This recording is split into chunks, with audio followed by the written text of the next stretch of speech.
Bienvenue sur les ondes de Pastel FM grâce à la coopérative Chibani. Nous sommes contents de vous retrouver dans notre rendez-vous régulier. Vous êtes avec la coopérative Chibani. Je remercie Farouk qui est à la technique. Et aujourd'hui, on a un invité de marque et une association avec laquelle on va passer l'heure complète, qui s'appelle l'Union des malades et handicapés. Et on reçoit monsieur Rachid Tadjine. Oui. Je voulais vérifier. Bonjour, bienvenue. Merci. Bonjour. Vous êtes président de l'Union des malades et handicapés du Nord-Pas-de-Calais. Donc avant de vous recevoir, on est content de vous voir parce qu'on ne vous connaissait pas. Merci. Ni vous, ni votre association. Donc c'est l'occasion d'en parler. Je remercie Khadija qui a organisé cette émission. Et je remercie Hakima, Abdel et Ali, toute l'équipe de la coopérative. Et on souhaite la bienvenue à Solène, qui est une nouvelle stagiaire qui nous a rejoint. Très bien. Et donc on a échangé avant cette émission aujourd'hui brièvement pour que vous nous parliez de vous, parce que ça nous intéresse de savoir votre parcours. Comment est-ce qu'on se retrouve président de l'Union des malades et handicapés du Nord-Pas-de-Calais? Votre parcours, vos origines, ça nous intéresse, votre enfance, votre adolescence, votre formation, vos actions aujourd'hui. Et puis cette association, Union des malades et handicapés, quel est son objet? Qu'est-ce que vous faites de beau dans la région? Comment on peut vous aider? Parce que cette émission, elle va être rediffusée. Je remercie toute l'équipe de Pastel FM qui nous permet de faire de la publicité pour ce type d'association. Donc, bienvenue encore. Merci. Monsieur Rachid Tadjine. Merci, c'est gentil. Alors, est-ce que vous êtes pudique? Est-ce que vous pouvez nous parler un peu de vous? Oui, pourquoi pas. Alors, il n'y a pas de problème. Donc, vous êtes originaire de où? Oui, je suis originaire d'Algérie. Donc, je suis de la région Est. Donc, je suis né en Algérie. L'Algérie, l'ancienne Algérie, l'Algérie française. Très bien. Je suis de mère française et de père algérien. Donc, je suis métisse. J'ai fait mes études de médecine. J'ai fait médecine en Algérie. J'ai terminé en Algérie en médecine. Et puis, j'ai fait une spécialité en néphrologie. Option hémodialyse, et j'ai participé au transfert de la technologie vers les pays en voie de développement. Vous pouvez rappeler néphrologie pour Néphrologie, c'est l'étude, c'est la spécialité qui traite toutes les pathologies concernant les reins. D'accord. Donc tout ce qui est rein, vessie et tout l'appareil urogénital.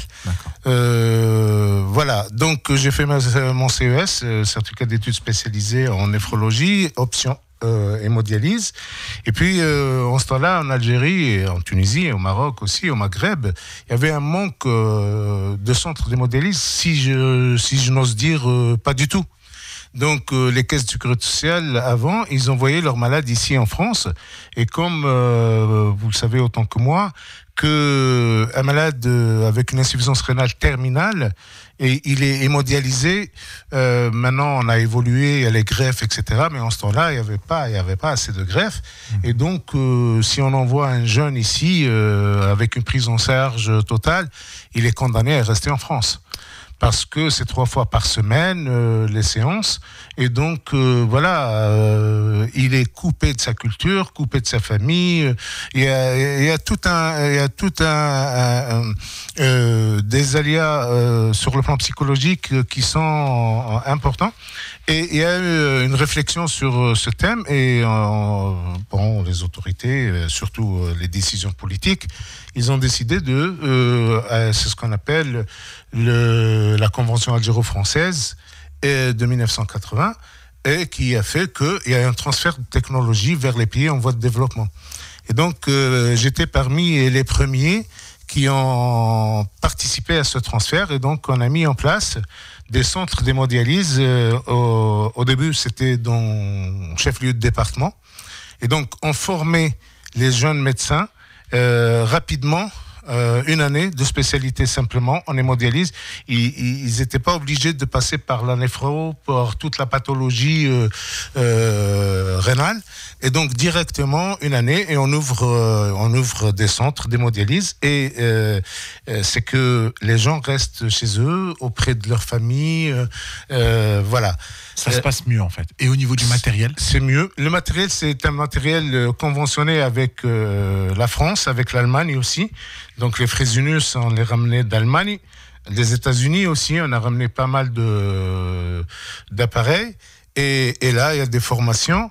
Et le but, c'est ramener cette technologie là-bas. Et maintenant, c'est devenu, voilà, c'est extraordinaire. Il y a des centres un petit peu partout. Et d'autant plus qu'il y a le privé qui est rentré dedans. Ça a sauvé des vies. Ça a sauvé énormément de vies. Parce que c'est qu'au Maghreb, les gens, pour des pathologies, mouraient presque pour rien. À qui vous le dites. Mais c'est vrai, donc je suis revenu en Algérie dans ce cadre-là. Et j'ai fait pratiquement un bon parcours en hémodialyse, surtout en formation de jeunes médecins. D'accord. Après, il y a eu une idée, vous savez, il y a eu une idée. Je voulais Apparemment, vous n'en avez pas qu'une. Ah bah oui, parce que je me suis dit, allez, on a terminé le transfert, il reste autre chose. Je vais faire une spécialité en droit. Et j'ai fait une spécialité en droit de la sécurité sociale, c'est-à-dire en droit de la santé. Un DU ou une capacité ? Un CES, un certificat d'études spécialisées. D'accord. Et donc, c'est 3 ans. Et donc, j'ai fait un CES. En ce temps-là, c'était les CES. Et je suis retourné en Algérie parce que, voilà, vous savez un petit peu, je suis retourné en Algérie et j'ai travaillé en tant que médecin conseil dans les classes, puis médecin chef, puis médecin régional, puis formateur de médecin conseil. Bon, à la retraite, je me suis dit, elle est fatiguée, allez, on va rentrer. Et je suis rentré définitivement en France. D'accord. Voilà. Et là, les idées, en fait, ça fait un super parcours. Ben oui. Vous avez imaginé mettre ça par écrit pour faire un livre ? Parce que c'est quand même un parcours extraordinaire. Oui, c'est vrai. J'ai fait un livre, mais... Vous l'avez déjà fait ? Je l'ai publié, mais c'est un livre beaucoup plus technique pour les étudiants. D'accord. Donc, c'est comme vous dites, une référence à côté au bureau. D'accord. Donc, comment l'étudiant, c'est-à-dire le médecin conseil, il agit en face d'une invalidité, d'une conduite à tenir. D'accord. Voilà, une CAT, une conduite à tenir en face d'une d'une thématique juridique. Mais sur la partie parcours de vie, ça non. Vous dire, non. Vous y pensez ? J'aurais aimé.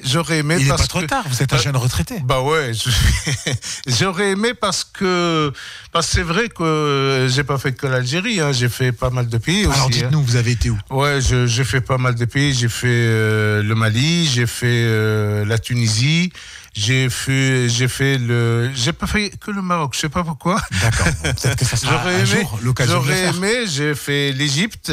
Mais quand vous arrivez dans ces pays, vous arrivez avec quelle casquette ? J'arrive avec la casquette beaucoup plus de médecin consultant. D'accord. Ouais, mais missionné par l'Algérie. Mais missionné par la France, parce que j'étais français établi à l'étranger. D'accord. Donc je faisais partie du consulat. Donc je faisais partie de l'organigramme du consulat français. Très bien. En tout cas, c'est très atypique. Ouais. En plus d'être enfant, en plus de couple mixte, ouais, voilà. Ça fait vraiment un beau parcours. C'est une expérience. Je vous encourage vivement à le mettre par écrit, oui. En oubliant peut-être la partie technique un peu, vous l'avez déjà fait, ouais. Pour que ça puisse inspirer des jeunes qui commencent, qui ont des projets, et je pense que ça peut être inspirant. Et donc, vous êtes retraité, et comme vous êtes quelqu'un d'hyperactif, vous vous dites, absolument, il faut continuer à être actif. Certainement, c'est ce qui un peu préserve la santé. Tout à fait. C'est l'activité. Oui. Et donc, voilà, j'ai atterri à Lille comme ça. Je suis pas de Lille, comme je vous le dis. Vous m'avez dit un ch'ti d'adoption. Un ch'ti d'adoption, voilà. Un ch'ti d'adoption. Je suis pas de Lille, donc j'ai atterri à Lille pour la simple raison que j'ai 2 enfants. Et mon fils, il a embrassé une spécialité qui n'était pas dans toute la France. Il n'y avait que Lille. C'est une spécialité un petit peu, mathématiques, informatique, physique, mécanique. D'accord. Les 4 ensemble. Maintenant, c'est un PhD en physique. Et ma fille, elle a fait aussi génétique et biologie moléculaire. Elle est docteur en biologie, lui, il est docteur en physique. Donc 3 docteurs à la maison? 4. Avec leur mère. D'accord. Bah dis donc, les repas de soirée, ça doit phosphorer à un haut niveau. On ne parle pas médecine parce que là, les enfants nous interdisent. D'accord, ok. Parce qu'ils sont pas dans cette optique-là. Vous êtes fiers de vos enfants? Oui. Énormément, oui, d'autant plus qu'on a essayé de les cadrer. Parce que moi, il ne faut pas oublier que mes enfants, je les ai ramenés en Algérie. Ils ont fait l'école algérienne.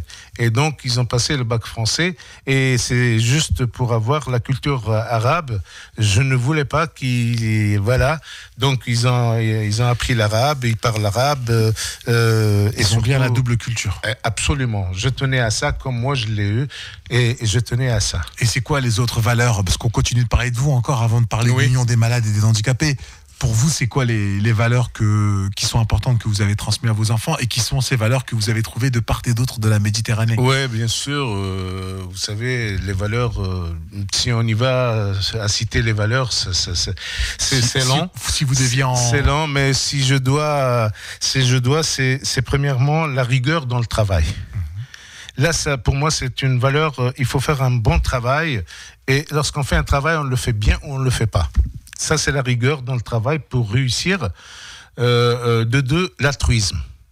Nous sommes personnellement avec... j'aime pas dire le jeu, moi, je le... Jeu et nous, vous êtes libre. Oui, voilà, moi, je n'aime pas trop dire jeu.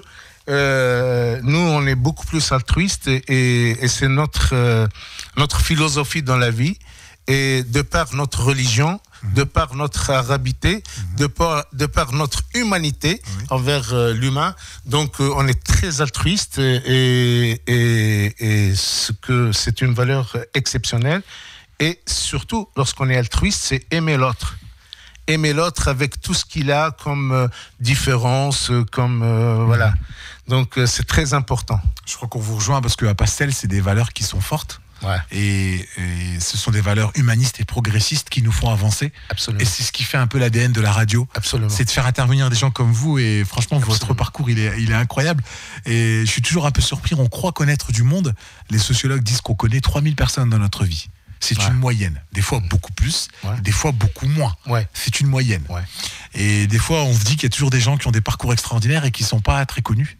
Et donc vous, pour moi, vous êtes un hors radar. Oui. C'est qu'avec votre parcours, si Hadja ne nous avait pas mis en relation, eh bien, vous ne fanfaronnez pas, vous ne communiquez pas à haute voix sur tout ce que vous faites. Non. Et je veux juste, avant d'arriver à l'Union des malades et handicapés, parce que je veux vraiment comprendre, on est tous le fruit d'un parcours. Ouais, c'est vrai. Et donc, vous avez quel regard par rapport aux avancées de la médecine dans les pays du Maghreb? Vous avez quoi comme regard aujourd'hui? Un regard critique, optimiste? Un regard pessimiste. Beaucoup plus... pas pessimiste, parce que je n'ai jamais été pessimiste dans ma vie. Oui. Je suis toujours optimiste. Oui. Le verre est à moitié plein. Sauf que un regard critique. Oui, un regard critique. C'est-à-dire qu'est-ce qui va bien, qu'est-ce qui va pas bien? Il faut revoir les choses, il faut réévaluer les choses, il faut réévaluer le contexte, parce que là, nous sommes devant une génération, j'allais même dire 2 générations de formation en médecine, moi que j'ai rencontré, c'est des gens c'est des jeunes très intelligents, très très très capables, très compétents, mais il y a un mais avec un majuscule, c'est que ces jeunes-là, on ne leur donne pas les moyens. Or, les moyens, ça ne peut pas être que le moyen matériel. Le moyen aussi, c'est le moyen linguistique. Oui. Comment vous trouvez un jeune qui arrive jusqu'en terminale, tout en arabe, hein? Nous, on n'a pas fait ça, on était francisants, c'est pas... voilà. Et il est parmi les jeunes qui ont le bac à 16, 17 de moyenne, etc. En précisant que le bac algérien et marocain et tunisien est un bac de haut niveau. De haut niveau, bien sûr. Notamment en mathématiques, en sciences dures, etc. Bien sûr, contrairement à d'autres bacs. Bien sûr, oui. Bien sûr. La preuve, elle est devant vous. Oui. Lorsqu'on est venu en France... Maintenant encore, les enseignants à l'université estiment que les bacheliers... En France, et puis nous aussi, on avait les missionnaires. Moi, je me souviens que mes professeurs étaient tous des professeurs français. Et des sommités. Hein. Donc vous êtes en train de nous dire que le parcours se fait, ce fameux débat sur la langue arabe arabe, on va pas en parler ici, mais c'est un vrai débat parce qu'il y a des gens qui parlent de gâchis et de malentendus. La scolarité se fait de manière arabisante, et puis au post-bac, français-anglais. Français surtout en médecine. Moi, je parle de médecine. Français en médecine, et là, c'est parce que c'est ma spécialité. C'est pour ça que j'y vais là-dedans. En médecine, la terminologie, elle est très pauvre. Et le jeune arabisant, il n'y a pas de médecine en arabe. Ce qui est un comble quand on sait ce que la médecine arabe a été au Moyen-Âge. Exactement, avec Averroès, avec bien sûr Al-Farabi, etc. Oui, c'est vrai.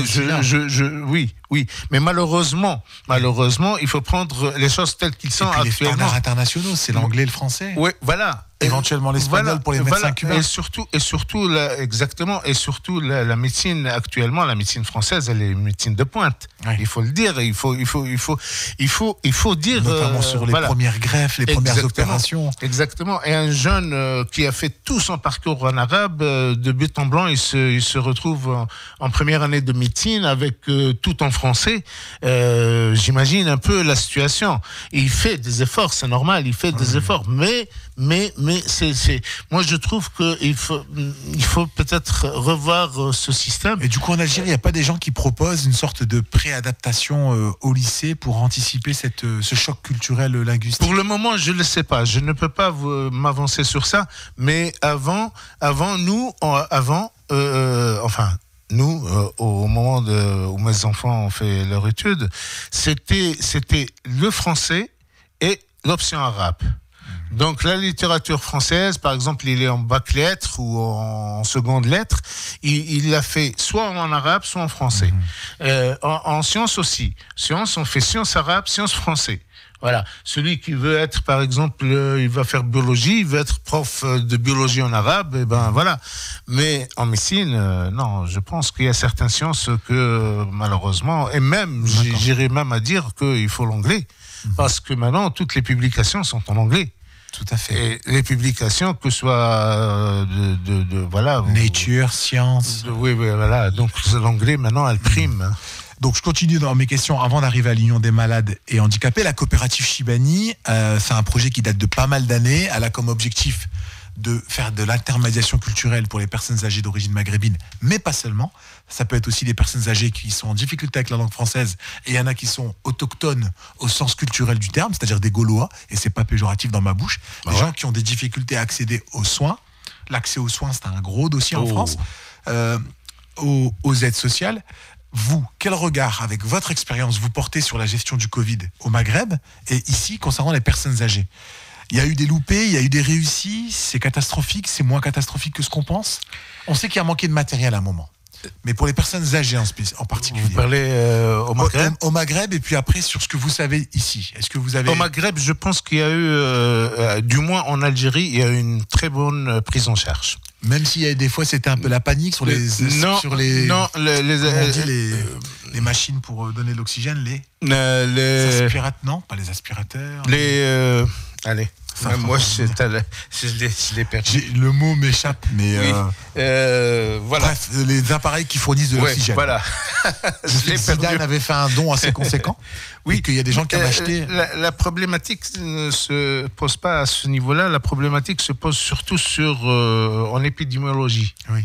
C'est surtout parce que pour le médecin, le problème n'est pas le traitement. Parce que le traitement, c'est facile. Le problème, c'est de poser le diagnostic. Poser le diagnostic. Lorsque quelqu'un vient vous consulter, il vous dit « j'ai de la fièvre ». La fièvre, c'est un signe d'appel. C'est pas une maladie. Voilà. Je sais pas moi, j'ai une douleur. La douleur est un signe. Ce n'est pas une maladie. Faut pas. Malheureusement, actuellement, ce que je vois, c'est malheureux, mais c'est pas. On le dit quand même, c'est que les gens, ils sont dans la symptomatologie. Les médecins. C'est-à-dire qu'ils traitent. T'as une douleur, allez, hop, les antalgiques. T'as une fièvre, hop, les antipyrétiques. Voilà. Et non, c'est pas ça. Non, laisse-le avec sa fièvre. Allez, il faut aller profondément dans la chose et chercher la cause de la fièvre. C'est une bronchite, c'est une angine, et voilà. Et si on traite la cause, le signe il disparaît. D'accord. Voilà. La problématique se pose dans cette optique-là. Oui, la France avait aussi ce problème au début de l'épidémie. Ils avaient du mal, je pense à une émission qu'a fait Ali avec Dr Amrouni, qui est chef ici à Lille, et qui expliquait comment est-ce que ils se sont un peu formés sur le tas, sur la manière d'orienter les patients, sur le fait de les mettre au début sur le dos, mais qu'après sur le côté, sur le ventre. Ils ont quelque part en accéléré. Il y avait des difficultés à diagnostiquer. Des fois c'était Covid, pas Covid, mais Covid avec comorbidité. Est-ce qu'il y a eu ces mêmes problèmes en Algérie? Vous avez des informations sur ça ou... Parce que de loin on avait un peu c'était un peu le brouillard. Oui, mais écoutez, c'est ce qu'il faut. Il faut revenir à dire que c'est une pathologie nouvelle. Oui. Et donc, si elle est nouvelle, donc on n'a pas de recul. Non. Et si on n'a pas de recul, donc on ne connaît pas beaucoup cette pathologie. Oui. Donc, on apprend sur le tas. Tout à fait. Voilà. On apprend sur le tas et on apprend doucement, doucement.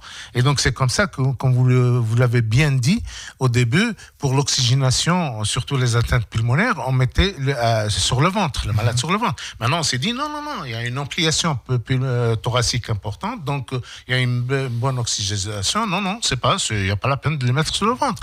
Tu vois, excusez-moi, je dis tout. Non, mais c'est pas de problème. Il y a autre chose. Maintenant, on se pose la question, pourquoi les obèses? Est-ce que le virus, il est tropique vers la cellule adipeuse ou non? C'est des questions qui viennent avec le temps. Mais malheureusement, on n'a pas tout. Mais en Algérie, ce qui est bien en Algérie, c'est le constat sur terrain. C'est pas les Algériens ne sont pas, et c'est pour ça qu'ils ont un peu limité la casse. Maîtrisé, oui, mais limiter la casse. Mais non, reste à savoir. Entre guillemets, les chiffres, voilà, je dis comme ça. On était inquiets au début, mais on a l'impression que c'est pas la catastrophe, parce que nous, on était très inquiets par rapport aux personnes âgées d'origine maghrébine ici, parce qu'il y avait un blocage par rapport au vaccin. Oui. Et donc, le blocage par rapport au vaccin, l'absence du respect des règles, des barrières.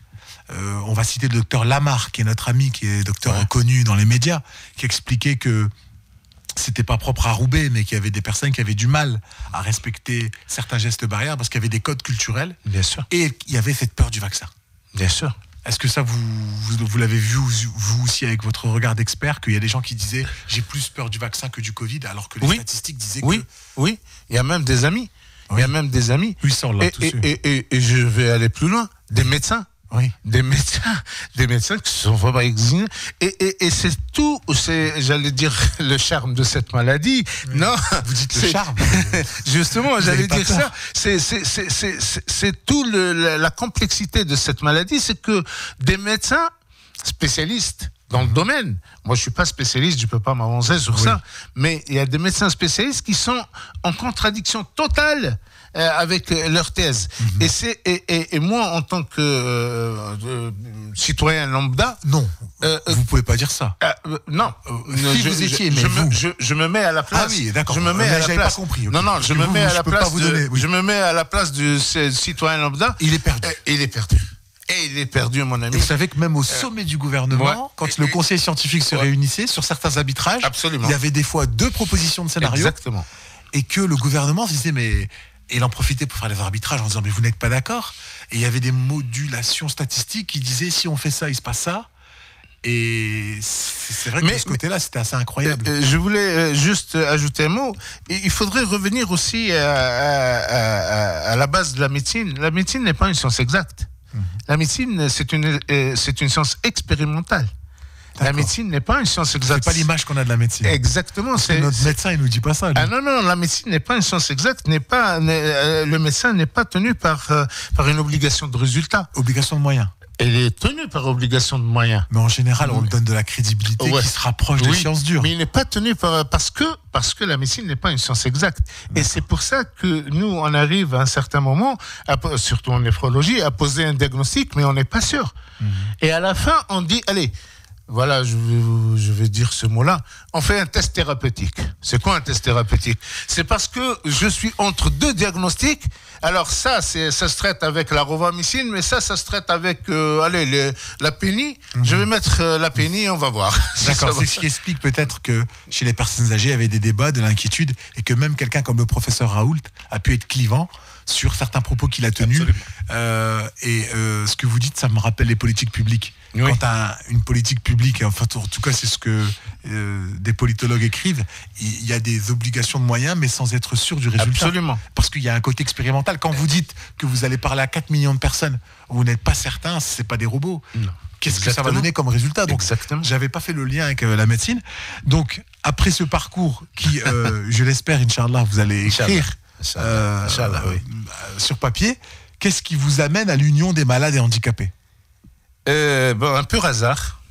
Un pur hasard parce que moi je suis arrivé à Lille et puis voilà, je me suis dit quand même je ne vais pas rester les bras croisés, j'ai quand même une certaine expérience dans la vie, oui. Et surtout dans le domaine médical et le domaine juridique aussi, oui. Parce que là c'est... Et donc je vais aider, je me suis présenté à la maison des associations, je dis est-ce qu'il y a des associations que je peux être bénévole là-dedans et tout, et après ils m'ont présenté la Fédération des malades et handicapés. Ça me dit quelque chose, ça, oui. C'est l'FMH. Oui. Et donc, j'ai vu avec l'FMH, c'est une fédération nationale. Oui. Au début, j'ai commencé à travailler avec eux. Je voyais des personnes, je vois le président, je vois... ça ne rentre pas dans mon moule à moi. Voilà.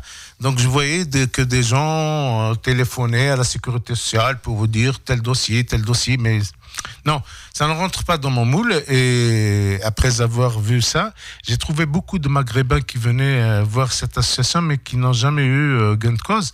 Et je me suis dit, non, ça ne peut pas marcher comme ça. Je vais créer une association. Et c'est comme ça que j'ai créé l'Union des malades et handicapés avec une seule. On était deux à créer cette association. Tout à fait, au niveau de la loi, c'est ce que ça vous permet. Exactement. Alors, vous l'avez créé il y a longtemps ou pas? En 2016. D'accord. En 2016. Donc, ça fait déjà 6 ans. Voilà, ça fait 6 ans. On a créé cette association.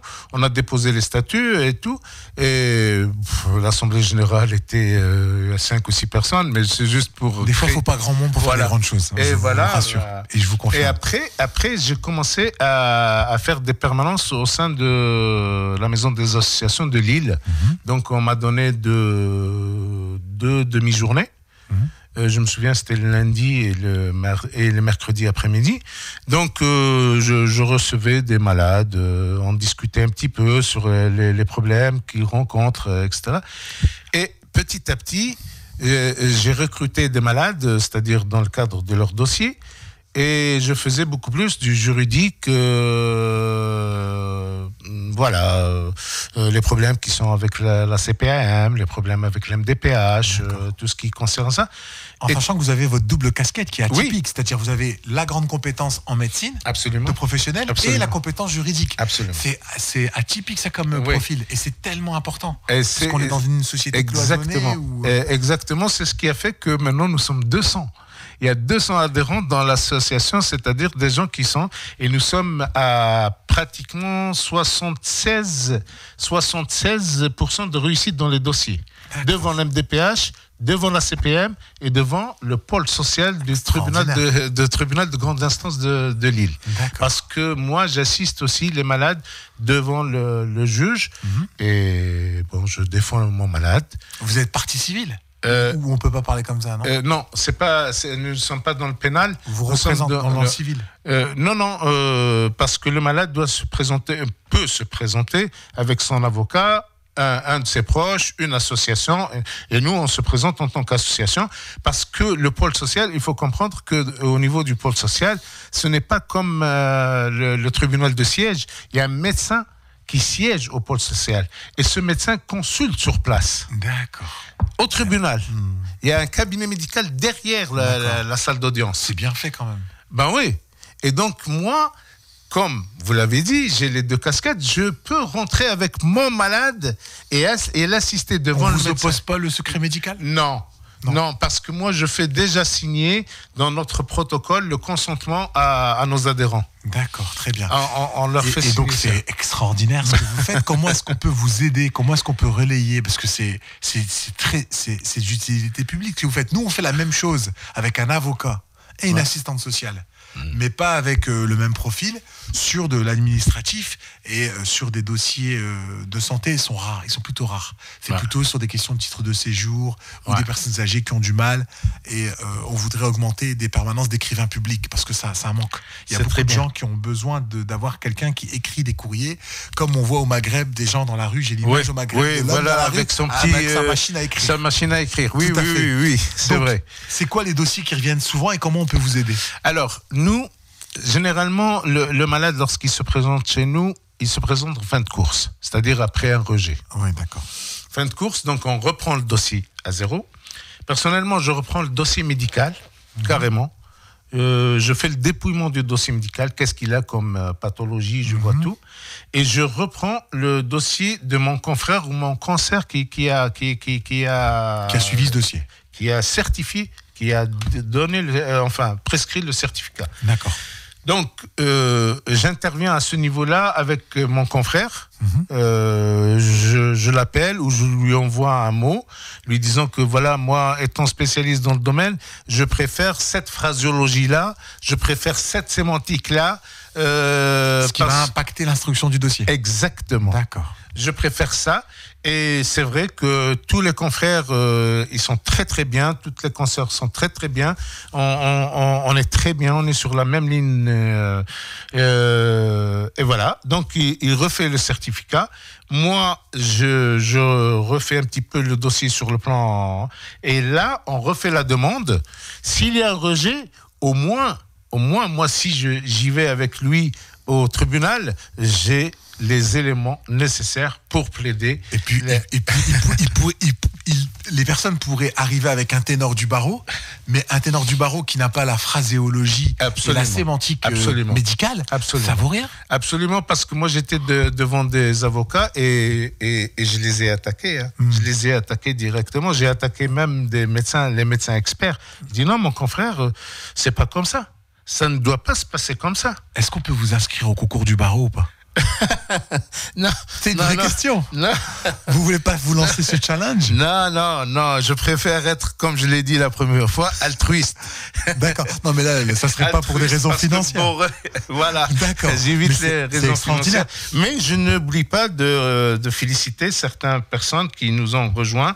Et je donne le nom aussi de Madame Boumazoug Fouzia, qui est quand même, elle a un DUG en droit. Et qui a un master en sociologie et qui a renforcé l'équipe, mais d'une manière extraordinaire. Samia Bellouni aussi, qui a quand même assez de compétences en administration. Oui. Donc voilà. On les salue parce que c'est vraiment extraordinaire. Oui, Fouzia, elle est extraordinaire. C'est une altruiste. Elle compte pas son temps. Oui. Et elle compte pas son temps, Madame Boumazoug. Franchement, chapeau. Bravo. Alors les pouvoirs publics, vous soutiennent ou pas? Oui. Ils ont compris l'utilité publique, la mairie de Lille, le conseil général, la région. Pour l'instant, qui vous soutient? La mairie de Lille. Je le dis hautement et je les remercie. Et aussi, ils nous envoient leurs malades. Le CCAS envoie les malades maintenant à l'UMH et eux, ils nous soutiennent parce que nous, lorsque j'ai eu cette équipe de renforcement, je me suis dit, allez, on va pas s'arrêter à l'étude des dossiers médicaux juridiques, on va passer à d'autres actions. Et la plus grande action que actuellement nous sommes dessus, et avec Madame Boumazoug Fouzia et Samia, on est sur la mallette pédagogique. La mallette pédagogique, d'accord. La mallette pédagogique, c'est la sensibilisation de l'enfant à l'handicap. D'accord. Mais c'est-à-dire, comment ça s'articule avec ce que vous faites? Parce que vous faites déjà un chantier énorme d'accompagner les personnes qui ont difficulté avec la langue française par rapport à des dossiers. Oui, mais c'est une énergie énorme, madame. C'est que vous êtes sensible au handicap, mais pour les enfants handicapés. On est très sensible au handicap, mais on a compris que le handicap, c'est déjà, il faut plus, pour nous, la loi du 11 février 2005, normalement, elle ne nous autorise plus à dire malade handicapé. C'est un malade en situation de handicap. Et je l'ai toujours redit dans mes conférences, etc. D'accord. Pourquoi? Parce que c'est la situation qui a rendu le malade handicapé. C'est l'environnement. Si on lui donne les moyens, il est égal à au valide. Donc, rappelé en situation de handicap. Voilà, c'est ça, la situation de handicap, c'est-à-dire s'il y a un malentendant, lorsqu'un élève il est malentendant, il rentre au niveau de la classe, bon, il n'entend pas, donc il est dernier de la classe ou il a de mauvaises notes. Mais si on lui donne un appareil auditif, donc c'est l'environnement qui a fait que l'enfant devient, et donc on agit sur l'environnement, pas sur la déficience. C'est très important, parce que vous me rappelez que moi-même j'ai fait de corriger des personnes, mais j'étais peut-être dans l'erreur, où les personnes des fois disent handicapé, handicapé sans même mettre le mot personne. Exact. J'ai dit que c'était important de ne pas réduire la personne à son Absolument. handicap. Mais du coup, c'est un nouveau public pour vous, ça, parce que c'est à destination de qui la mallette? La mallette, c'est pour qui? C'est pour les enfants, les écoliers, les collégiens et les lycéens. C'est-à-dire, Je viens de comprendre. Vous les sensibilisez à la différence. Exactement. D'accord. Exactement. Mais c'est un nouveau champ par rapport à ce que vous faites. Absolument, parce qu'avec Madame Boumazoug, on a réfléchi à ça et c'est elle qui, avec Samia, qui ont pris en charge. Moi, je donne les grandes lignes simplement, parce que moi, j'ai ramené cette expérience du Canada. D'accord. Voilà, c'est une expérience canadienne. Vous nous avez pas dit que vous aviez été au Canada. Ouais. Il faudra nous dire tous les pays. Voilà. Donc, c'est une expérience canadienne qui était très importante, c'est sensibiliser l'enfant valide pour respecter son camarade invalide. D'accord. Et comment il passe au respect, c'est en le mettant en situation d'handicapé. Et là, il va palper. Parce que l'enfant, s'il palpe pas et s'il voit pas de visu, et c'est un enfant. C'est ce que disait Montessori et c'est ce que disaient les frères au XVIe siècle. Voilà. Apprendre par cœur, apprendre par corps. Donc c'est quoi alors? C'est-à-dire, il met une lunette et il voit pas beaucoup? Exactement. Il met une ceinture. On a acheté des supports pédagogiques. Ouais. Nous avons ce qu'on appelle une mallette. C'est une grande mallette. On a deux ou trois mallettes maintenant que Fouzia les a achetées. Et dans ces mallettes, il y a des supports pédagogiques. D'accord. C'est quoi un support pédagogique? C'est par exemple des lunettes floutées, des cannes blanches, par exemple des pastilles gustatives. C'est-à-dire, on lui donne la pastille, on lui montre un tableau à côté, on dit ça c'est quoi? Il dit citron. Ça, c'est quoi? Banane. Ça. Et on fait l'essence. On fait travailler l'essence. On lui donne des odeurs. Donc, l'olfactif. Et on fait travailler. On met des casques. Pour le malentendant. Et on lui parle avec les lèvres. Et on dit, qu'est-ce qu'il a dit? Et là, l'enfant sent réellement l'handicap de son camarade.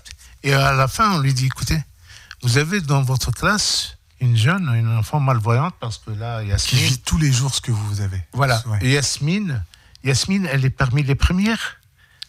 Et vous regardez Yasmine, elle est non-voyante, mais elle est parmi les premières. Vous voyez un peu la dépense énergétique de Yasmine pour arriver à votre niveau. Donc, vous devez la respecter. Et l'effet inverse qu'on a trouvé aussi, c'est que lorsqu'on met Yasmine en situation avec ces gens-là, elle est toujours la première.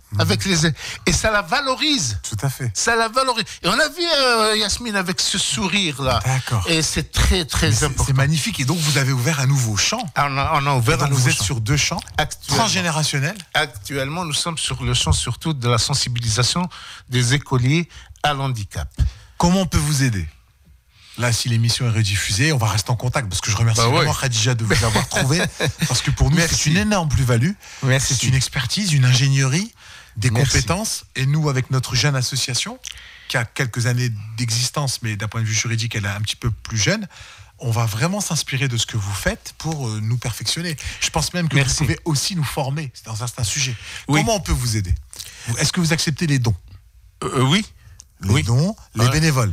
Les bénévoles, oui, mais malheureusement, les bénévoles pour le moment, parce qu'il faut les former. Oui. Parce qu'on est beaucoup plus dans le technique. Mais s'il y a un bénévole avec un gros CV? Oui, pourquoi pas? Un PH, comme vos enfants. Ou pourquoi pas? D'accord, je sais que ça court pas les rues, mais ça existe. Pourquoi pas? Parce que nous, on a fait un appel à bénévoles, on a été surpris de certains coups de fil. Il y a des gens avec des gros CV qui nous ont contactés et c'est très bien. On était même impressionnés parce que les gens disent moi je veux donner 2-3 heures. Il y a un juriste du Conseil général qui nous a contactés, qui se reconnaîtra peut-être, qui est juriste pour le Conseil général dans la gestion des contentieux. Donc lui, il se retrouve au tribunal à représenter le Conseil général. Il voit des Chibani arrivé au tribunal où lui il représente la collectivité, il est embarrassé, il se dit mais comment est-ce qu'on aurait pu aider ce monsieur? Il dit moi je vais vous donner un mercredi après-midi bénévolement, ramenez-moi les personnes pour qu'on évite que je les retrouve. Lui il est à Bac+5, spécialiste du droit, sur de l'APA, sur de la hache ou des gens ont eu soit un trop perçu et il dit mais c'est dommage d'en arriver là. Et lui de se dire que je dois représenter le conseil général parce que c'est son employeur, il est attaché catégorie A, cadre supérieur. Et en face de lui, il a des gens vulnérables, pas toujours représentés avec un... Je vais rebondir sur ça, mais moi, je veux dire que j'ai un malade qui est juriste, un malade qui est venu et on a traité son dossier, et qui est juriste, je pense, au département, au conseil général, et je ne sais pas si c'est dont vous parlez, mais un malade qui nous a dit, écoutez, je suis juriste depuis longtemps, et il a eu une adversité, bon, on a traité son dossier, on l'a vu, et lorsqu'il l'a vu, il a dit, mais c'est chapeau, je peux rien dire, moi. Il dit, voilà, si vous voulez venir avec nous, il n'y a pas de problème. Et c'est pas un problème, c'est vrai que c'est pas un problème de nous aider. Donc vous êtes avec l'Union des malades et handicapés, monsieur Rachid Tadjine, qui est président. Cette association est basée à Lille, 27 rue Jean Bart. À la Maison des Associations. À la Maison des Associations, donc 07 51 18 08 88. 07 51 18 08 88. L'UMH fait un travail formidable. Elle a 2 volets, 2 champs. Un concernant l'accompagnement juridique et médical de dossiers en contentieux ou en voie de lettres, et une sensibilisation pour les enfants avec des personnes handicapées et des personnes en situation de handicap. Pour que je retienne bien là. Alors, ça passe vite, on a encore quelques minutes. Nous, on a créé la coopérative de manière originale. On a fait un livret grâce au travail formidable de Hakima, de Khadija et de Leïla, que je salue. Tout à l'heure, j'avais oublié de citer Leïla, qui fait un travail extraordinaire en communication. Donc, on a un groupe de personnes très compétents. Moi, je connais Khadija, elle est gentille. Elle n'est pas que gentille. Elle est vraiment hyper gentille. On la salue, elle fait un super travail. Elle a 2 binômes, si vous les connaissiez. Ils font un travail formidable.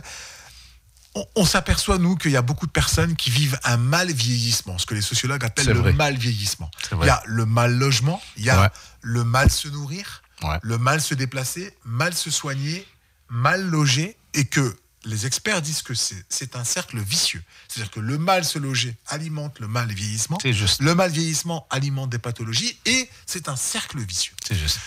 On s'aperçoit du chantier énorme. On s'est posé une question. Je vous l'ai dit comme ça, sans préparation, vous me dites ce que vous en pensez. En fait, on s'est demandé à un moment, est-ce qu'on ne devait pas aller voir les ambassades? Parce que ça fait des années qu'on ne bosse pas forcément avec eux. On se dit, est-ce qu'il ne faut pas commencer à bosser de part et d'autre de la Méditerranée pour les Chibani et les Chibanias qui font des allers-retours? Ça, c'est la première question. J'ai une deuxième question, c'est quels conseils vous nous donnez pour que nous, on ne s'éparpille pas et qu'on focalise sur 1 ou 2 dossiers, vous qui avez une vision du territoire, les besoins, vu qu'on s'occupe des personnes âgées en vulnérabilité, est-ce qu'il y a des points précis où vous vous dites, là, je pense que vous devez confronter vos efforts? Ça, c'est quelque chose que j'ai remarqué sur le terrain. Il y a souvent telle chose qui revient, des femmes qui perdent leur mari, qui sont veufs. On sent clairement que l'espérance de vie est plus importante chez les dames qui n'ont pas été à l'usine. On sent plus de veufs que de veufs. Ça, nous, on le voit. Bon, première question sur comment on travaille de part et d'autre de la Méditerranée. Et puis après, quels conseils vous nous donnez, nous, jeunes associations, par rapport à l'expertise que vous avez, vous, depuis 2006? Donc la première question.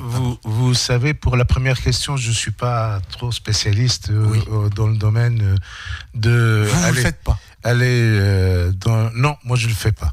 Parce que vous avez un ancrage territorial ici, mais des fois, il n'y a pas des dossiers juridiques qui évoquent la trans-Méditerranée. Si, par exemple, un dossier tombe à notre niveau, on le fait, sans problème.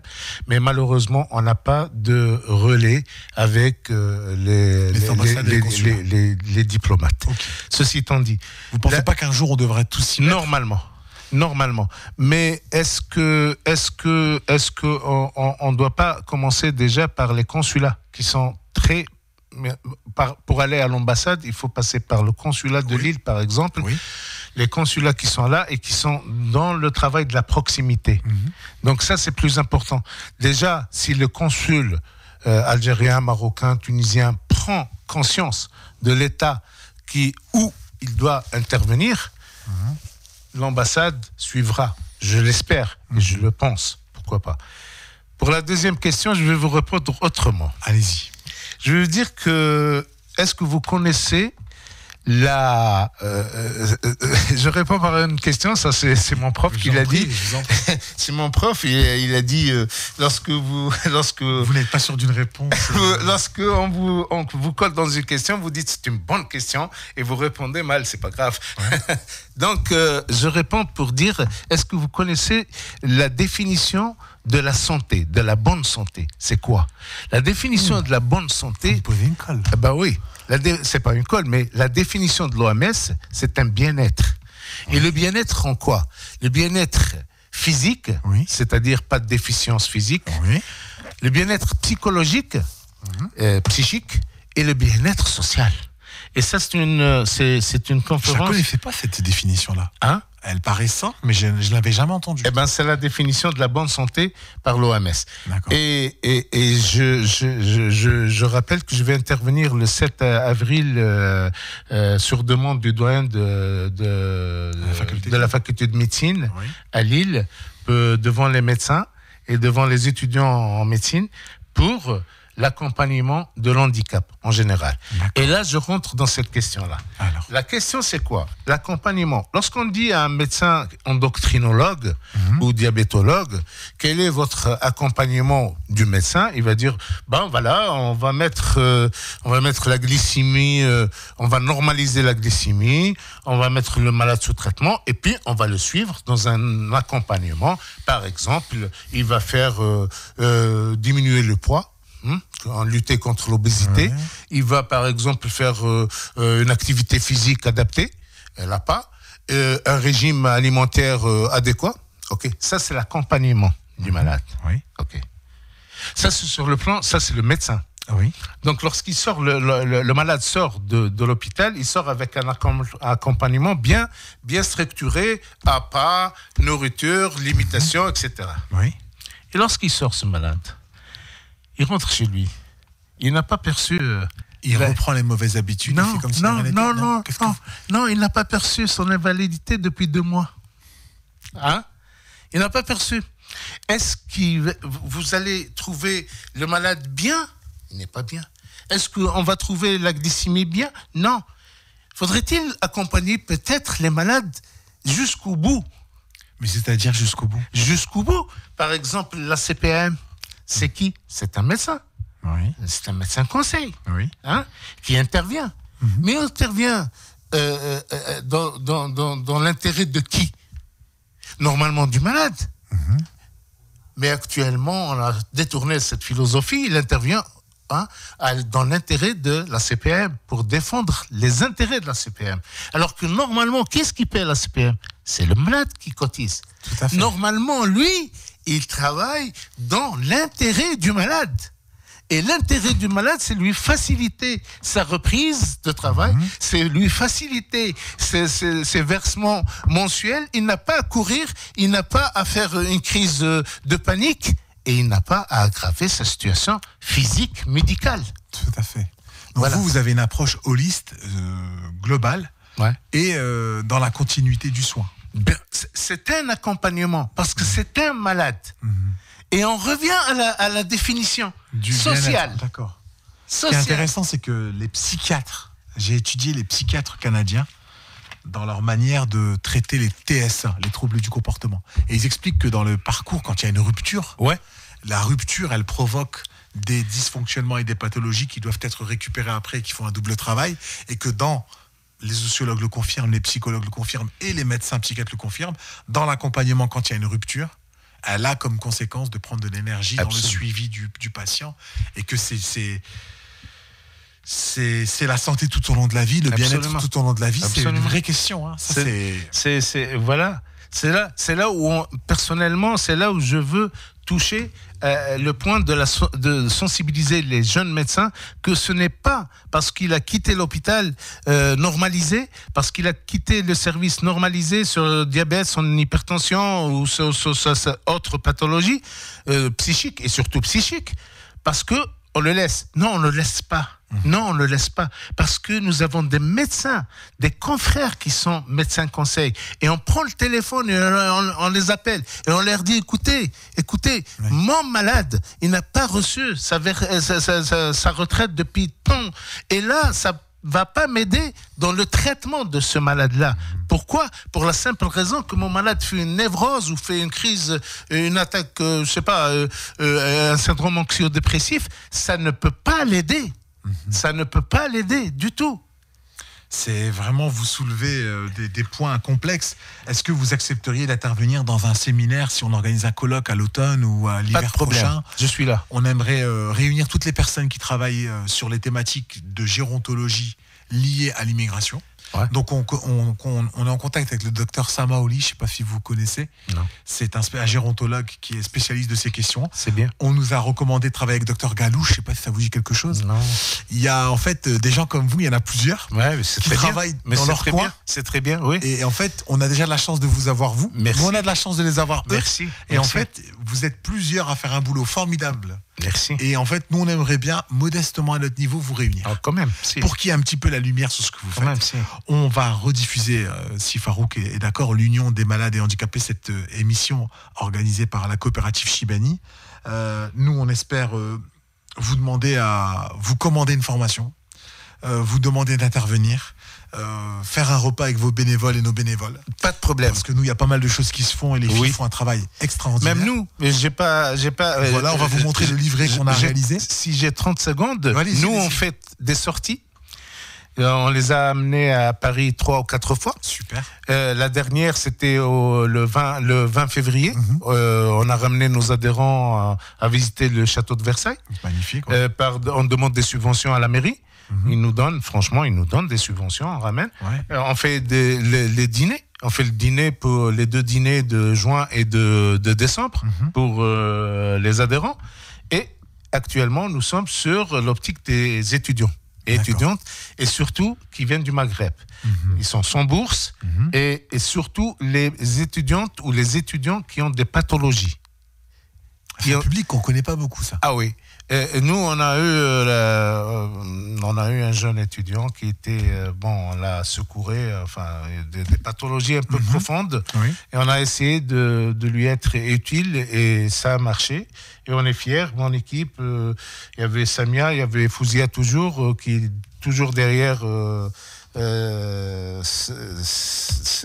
est très engagée. Et il y a aussi d'autres étudiantes qui sont venues avec des pathologies d'Algérie, mais elles sont étudiantes et elles peuvent aussi ouvrir droit en tant qu'avec des résidences même d'une année, etc. Bien sûr. On peut les aider et c'est ce qu'on fait actuellement. Bah écoutez, merci. En tout cas, l'émission prend sa fin. Je voulais vous poser une dernière question. L'AME, ça existe encore? L'AME? Oui. Elle va pas être supprimée? Je l'espère. Non. Très bien. Bon, bah écoutez, merci à vous. Merci, bravo pour votre parcours. Merci. Bravo à votre équipe de bénévoles. Bravo à votre famille aussi. Merci. Parce que 3 doctorants plus 4, ça fait presque 4. Merci. J'allais dire au cube, non, plus qu'au carré. C'est 2 doctorats au carré. Merci. Tout ça, ça fait quand même 32 années d'études. C'est une génération. C'est énorme. C'est énorme. Moi, j'aime bien accumuler les années universitaires, même s'il n'y a pas que les diplômes dans la vie. Ouais, c'est vrai. Merci pour ce que vous faites. On espère collaborer avec vous. Ben oui. On espère que vous allez nous refaire l'honneur de votre présence à la radio. Bien sûr, nous sommes toujours là. Voilà, je remercie Farouk pour la technique, Ali qui a organisé ce rendez-vous et surtout Khadija. Je remercie Abdel, Halim, Laïla et Hakima qui sont les acteurs de l'ombre. On vous donne rendez-vous donc pendant le mois qui arrive pour d'autres émissions où on a des émissions en Darija. On espère faire des émissions en kabyle. Ah, c'est bien. Et on espère n'oublier personne. Donc la coopérative Chibani est toujours là pour vous. On espère recruter encore des bénévoles. Je salue toute l'équipe des bénévoles qui préparent des repas pendant le Ramadan, qui ne sont pas des repas religieux, ce sont des repas laïques, bien sûr. Qui sont des repas pour faire chaud au cœur à des gens qui, en coupure du mois de Ramadan, qui est un phénomène social majeur aujourd'hui, ont besoin de manger chaud. Et des fois, manger chaud, c'est une compagnie, un sourire, un regard, un café, une shorba. Et donc, je salue ces dames qui vont remplir des marmites et qui vont remplir des cœurs et dessiner des sourires dans les visages des gens. Merci à elles. Merci beaucoup, monsieur Tadjine. Un dernier mot de la fin. Vous prenez conscience en nous parlant de ce que vous avez fait? Oui, bien sûr, mais nous sommes à la veille d'un mois sacré. Oui. Et j'aimerais bien présenter tous mes vœux à tous les musulmans, en souhaitant, Inch'Allah, un bon Ramadan à tous, dans la sérénité, dans l'apaisement. Merci. Et dans le retour à Dieu. Merci pour ce que vous faites. Merci de rayonner comme ça, avec autant de solidarité et de bienveillance, d'humilité et d'altruisme, je retiens. Merci. Et je vous dis à très bientôt. Merci Farouk de nous avoir dépanné, malgré une programmation un petit peu de dernière minute. Mais ça, j'en suis responsable, donc je prends ma part de responsabilité. Merci aux auditeurs qui nous ont écoutés. L'émission sera rediffusée. Et merci Monsieur Tadjine pour tout ce que vous faites. Merci. Et merci à vos bénévoles. Merci à toute l'équipe de Pastel, à l'équipe de rédaction, Christian Lazaoui, Ali Rani, Slimane Tir. Et à bientôt sur Pastel FM, 40 ans déjà, 80-2020, 42 ans. À bientôt.